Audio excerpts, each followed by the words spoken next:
আপনি যত বড় পাপী হন, আপনি যতই অন্যায় করেন না কেন, আল্লাহর রহমতের দরিয়া, আল্লাহর রহমতের দরজা আপনার জন্য খোলা আছে না নেই?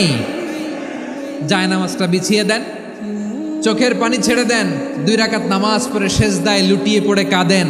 যত গুনাহ আপনার হোক না কেন, আপনার গুনাহ মাফ করে কবুল করে নিবে কে? মুবাশশিরাম বিরহমাতিল্লাহ, বিশ্বনবী তিনি সুসংবাদদাতা, বেয়ারার অফ গ্ল্যাড টাইডিংস, সুসংবাদ দেন। পাপী অবাধ্য সীমালঙ্ঘনকারীদেরকে তিনি আল্লাহর রহমতের সুসংবাদ দেন। আল্লাহর রহমত থেকে মুখ ফিরিয়ে নিও না। তিনি যে কত দয়ালু, তিনি যে তোমারে কত ভালোবাসে তুমি জানোই না। আমি আমাকে যত বেশি ভালোবাসি তার চেয়েও আমাকে বেশি ভালোবাসে কে? সবাই বলে নাই, বুঝতে পারে নাই বোধহয়। আমি আমাকে যত বেশি ভালোবাসি তার চেয়েও আমাকে বেশি ভালোবাসে কে? আমার মাতা পিতা আমাকে যত ভালোবাসে তার চেয়েও আমাকে বেশি ভালোবাসে কে? আমার প্রিয়তমা স্ত্রী আমাকে যত বেশি ভালোবাসে তার চেয়ে আমাকে বেশি ভালোবাসে কে? মুবাশশিরাম বিরহমাতিল্লাহ, তিনি আল্লাহর রহমতের সুসংবাদ দেন।